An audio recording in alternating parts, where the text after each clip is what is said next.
Olá, seja bem-vindo ao programa Ação Nacional. O ministro da Justiça e Segurança, Sérgio Moro, apresentou um projeto de lei anticrime. O projeto também prevê alterações no Código Penal relativas à legítima defesa. Para discutir este assunto, eu recebo aqui o professor e também cientista político Paulo de Tarso e também especialista em defesa civil Eduardo Matias. Obrigado pela presença de vocês dois aqui no Ação Nacional. Obrigado, Paulo. Eu que agradeço mais uma vez pela oportunidade para a gente poder discutir um tema tão candente e polêmico, não é? Com certeza. Eduardo, obrigado pela sua presença também. Eu que agradeço a você pelo convite. Vamos debater, né, esse assunto tão esperado pelos brasileiros aí nos últimos dias. Vamos ver. Bom, e para a gente começar aqui o programa, eu queria mostrar aí um VT sobre este projeto do ministro Sérgio Moro. Vamos ver. Dar mais agilidade no cumprimento de penas, melhorar as investigações e diminuir a sensação de impunidade no país. Esses são alguns dos objetivos do projeto de lei anticrime apresentado pelo ministro Sérgio Moro. Medidas simples, mas que visassem aprimorar o nosso sistema e corrigir algumas falhas. A proposta altera 14 leis, entre elas o Código Penal, o Código de Processo Penal e a Lei de Crimes Hediondos.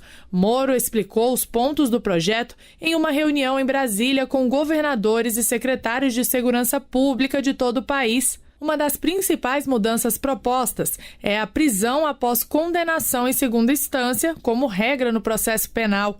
O governo federal tem que assumir a liderança no processo de mudança e, para tanto, precisa de alterações mais gerais. Uma delas é a execução em segunda instância. O Supremo já afirmou 4 vezes que ela é constitucional. Nós queremos deixar isso claro na legislação ordinária. O projeto também define o crime de Caixa 2. Acho que é uma medida importante para avançar e eliminar, vamos dizer assim, esse fator de trapaça dentro do processo eleitoral. É uma tipificação mais adequada a esse tipo de conduta.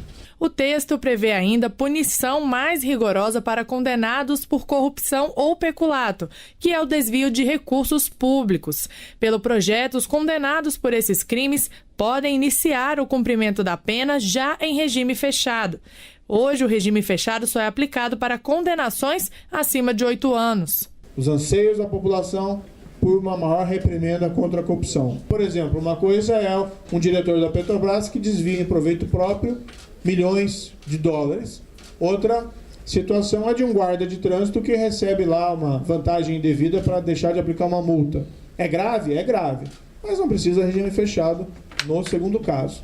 No primeiro caso, precisa.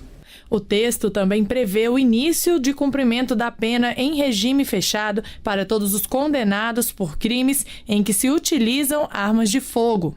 Pela legislação atual, eventualmente isso não é imposto. A pena fica abaixo do montante necessário para o regime fechado. Nós estamos estabelecendo isso como regra. O maior pânico do cidadão brasileiro é ser vítima de um roubo, e que é pior, de um roubo muitas vezes seguido de morte, nas ruas. Precisa ser mais rigoroso com esse tipo de crime. A população quer que as ruas fiquem mais seguras, não se resolve tudo pela lei, mas parte se trabalha com a lei também. Se tem que mexer na lei, tem que ser mais rigoroso para esse tipo de crime. Em caso de crimes hediondos em que houver morte, o condenado só poderá progredir de regime do fechado para o semiaberto, por exemplo, após cumprir 3/5 da pena. Hoje, esse período é de 2/5 da pena. Aqui no Brasil, as pessoas muitas vezes se sentem satisfeitas, com razão, porque homicidas qualificados ou pessoas responsáveis por crimes atrozes ficam menos de 10 anos na prisão. Tem que endurecer em relação a esse tipo de criminalidade. O que nós estamos estabelecendo é que, em caso de crime hediondo, com resultado morte, só a progressão da pena com 3/5 de cumprimento dela. O projeto agora segue para o Congresso Nacional. A medida faz parte das metas prioritárias dos 100 dias de trabalho do governo federal. Bom, daí dá para a gente ter mais ou menos um resumo, né, do que é, na verdade, esse pacote de lei anticrime do ministro da Justiça, Sérgio Moro. Eu gostaria de comentar um pouquinho, se faz necessário a gente começar a fazer esse trabalho de um pacote desse de lei anticrime. Eu gostaria que vocês falassem um pouco sobre isso. Pois é, eu acredito que a impunidade é o carro-chefe do aumento da criminalidade no Brasil, né? Como nós vimos há pouco na matéria, hoje não é questão de penalizar e de regime fechado até 30 anos, mas a gente sabe que até cumprir 2/5 vai a uma progressão de pena e aí o criminoso vai para a liberdade.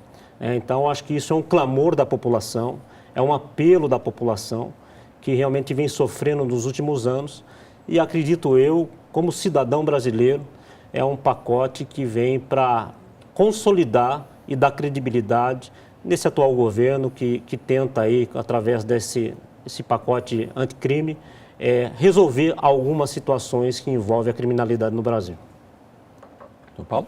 Bom, eu vou ser obrigado a discordar em algumas questões aí, principalmente não sob o ponto de vista do que se busca alcançar. Eu até concordo que você tem claramente um conjunto de medidas que, na realidade, o próprio ministro já voltou atrás em algumas questões pela flagrante inconstitucionalidade de algumas propostas. Quer dizer, ele mesmo já se coloca voltando atrás.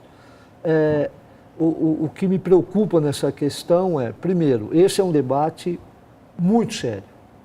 Essa é uma questão que está aí no cerne dos problemas da história republicana. Não estamos discutindo os últimos 4, 5 governos, estamos discutindo a história da República, que é como é que eu resolvo a questão da segurança pública. E aí você tem claramente algumas propostas que ela tem exatamente este, vamos dizer assim, claramente este objetivo. Eu preciso dar uma resposta, principalmente para aqueles que elegeram esse governo. Neste sentido, essa é a minha preocupação. Este não é um tema que possa ser tratado a partir de anúncios, perspectivas, para jogar isso para um debate sem que você tenha alguma consistência de formulação. Quer dizer, você tem algumas decisões, algumas propostas de afogadilho, extremamente elaboradas dentro de uma retórica, vamos dizer assim, dentro de um discurso que a lógica é apenas e tão somente retórico. Você tem problemas que a própria Constituição não vai permitir que seja alterada, a não ser que você altere cláusulas pétreas, e aí eu não gostaria de entrar muito na questão técnica do direito, mas tentar discutir isso do ponto de vista da ciência política, mostrando que falta embasamento teórico, falta um fórum, falta um debate com as estruturas da sociedade que estão aí colocadas, porque o problema é sério, é grave, quer dizer, discutir, ao mesmo tempo que o vídeo apresenta a fala do ministro, olha, nós precisamos resolver o problema de quem é assaltado e também pode ser atingido por um tiro, ao mesmo tempo você tem como a primeira medida do novo governo foi a liberação de armas. Isso é um problema que não foi discutido com a sociedade e sob o ponto de vista de alguns analistas, de algumas perspectivas que já estão colocadas, e se a gente pegar o próprio caso exemplar dos Estados Unidos, que é sempre um ponto a ser observado, nós estamos na contramão. Hoje você tem toda uma movimentação na sociedade norte-americana, independente do Estado, da Confederação, que tem autonomia para construir os seus regimes legais, mas você tem um anseio popular nos Estados Unidos para limitar a questão da posse, da liberalização da arma. Então eu tenho, num primeiro momento, um governo que lança um pacote para liberar a arma, e aí você tem entre as questões de uma política proposta, uma proposta de política anticrime, em que você está discutindo exatamente como é que eu faço para penalizar uma situação de roubo com latrocínio, né? O roubo seguido de morte. Então, está faltando mais ciência nesse debate. E isso, de certa forma, tem sido muito claro. Mas é óbvio que você tem, por outro lado, uma conjuntura política que é preciso dar uma resposta para os eleitores. E talvez eu acho que essa é a minha preocupação. Nem sempre uma resposta, ou nem sempre qualquer resposta, via de regra, qualquer resposta não é a melhor resposta. Eu acredito até quando o professor fala em resposta, eu acho que o Brasil precisa tomar uma atitude referente à criminalidade. Eu acho que nós temos, dentro do contexto histórico, o Brasil mudou muito, né? Para que você tenha uma ideia, e o telespectador, nos últimos 11 anos, morreram 553 mil brasileiros vítimas da violência. Né? Então, é um número que abre um leque para um colapso em termos de política pública de segurança e aonde alguma coisa precisa ser feita. Até concordo que isso não é... Eu acho que tem que construir mais escolas, mais cultura, mais aprendizado, abrir mais um leque para que a população entre nesse assunto. A própria Constituição, lá no seu artigo 144, fala que é a responsabilidade do Estado, mas é dever também, é direito do cidadão se envolver na questão da segurança pública. Então, o que eu tenho percebido, até na fala do professor, e com muito respeito isso, né, que o histórico mostra que o Brasil precisa... tratar a segurança pública através de uma ciência.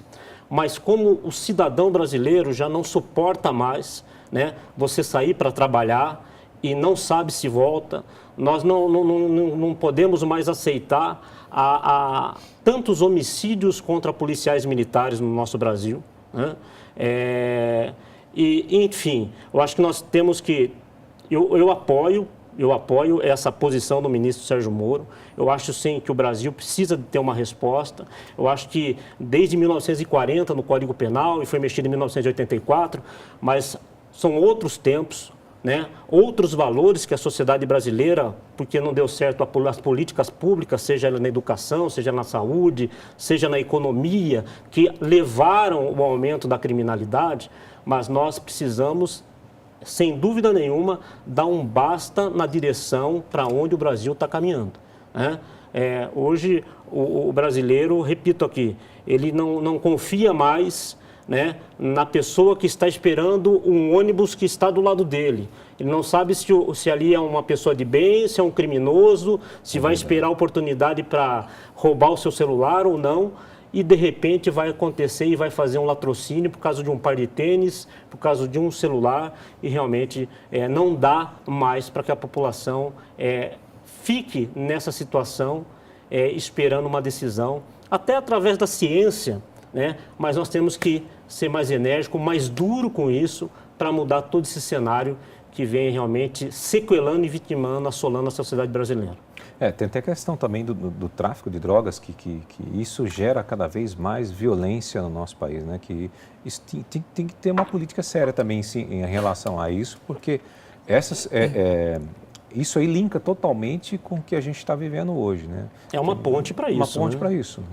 São vários, por isso que eu estou dizendo, eu volto a insistir na questão, quer dizer, eu acho que é fundamental o debate, tem que começar, tem que iniciar, é urgente, né? Como acaba de citar o Matias, ele coloca a seguinte questão: mas hoje o cidadão não confia em quem está do lado e não confia na polícia. Quer dizer, você tem um sério... Que polícia que nós temos? Que polícia que nós queremos? Quer dizer, você tem homicídio de militares, que é um problema, isso ficou consagrado principalmente a partir de estudos no Rio de Janeiro, quer dizer, o que morre de policial é uma coisa absurda, mas o que a polícia mata também é uma coisa absurda. Então, nós estamos mexendo... toma lá da cá, nós estamos mexendo com um problema sem exatamente... vamos endurecer. Endurecer o quê? Com quem? Por quê? E a partir de que ponto? Eu não parei para analisar o seguinte: por que eu cheguei nesse estágio? E se você pegar toda a evolução do processo, principalmente pós-Segunda Guerra Mundial, você muda o enfoque da análise, do aspecto de análise do crime, né? Você para de... Porque uma coisa, sob o ponto de vista do conceito, uma coisa é você discutir a segurança pública a partir do crime.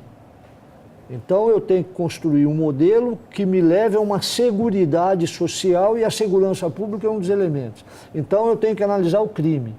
O que se faz a partir, principalmente dos anos 50, pós-Segunda Guerra Mundial?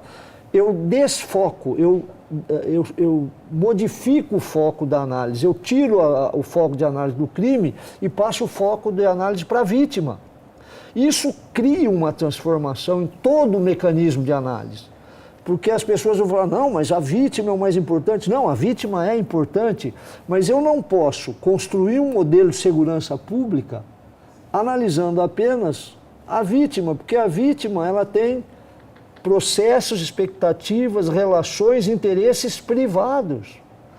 Outra coisa é eu discutir como é que o crime se consolida, inclusive quando eu estou analisando a ideia de um crime político, não sob o ponto de vista partidário. O crime político é aquele crime que atinge diretamente bens públicos ou relações públicas. Então, este crime político, inclusive na teoria, na criminologia, ele tem que ter uma penalização diferenciada.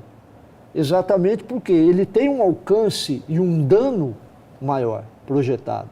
Então, se eu não voltar a discutir essa questão da análise sobre o meu foco é o crime ou é a vítima é fundamental, é importante, mas eu não posso ter um modelo de segurança pública apenas pensando na vítima, porque senão eu vou fazer o quê? O que se tem feito. Eu estabeleço grupos específicos e isolados em que eu direciono um aparato do Estado para estabelecer um mecanismo de segurança pública e abandono todo o resto da sociedade, inviabilizando qualquer possibilidade de segurança pública. Porque e aí acho que nós vamos poder tocar nessa questão, quando entra na questão do tráfico de droga. Sim, até mais para frente a gente vai. Você precisa discutir a questão de como eu combato o crime organizado. E não adianta eu falar que eu vou modificar o Código Penal, porque isso já está previsto no Código Penal. Eu mexer, por exemplo, no mecanismo vamos dizer assim, de diminuição ou de efetivação da pena, né? Ou mexer nos mecanismos que estão colocados como mecanismos históricos de construção de um padrão de diminuição de pena, de bom comportamento. Eu preciso ver o seguinte, qual é o impacto disso sobre a relação interna, por exemplo, do sistema penal, do sistema carcerário. Quer dizer, como é que o crime organizado está trabalhando essa questão? Sem dúvida. Gente, a gente precisa ir para um rápido intervalo e a gente volta já.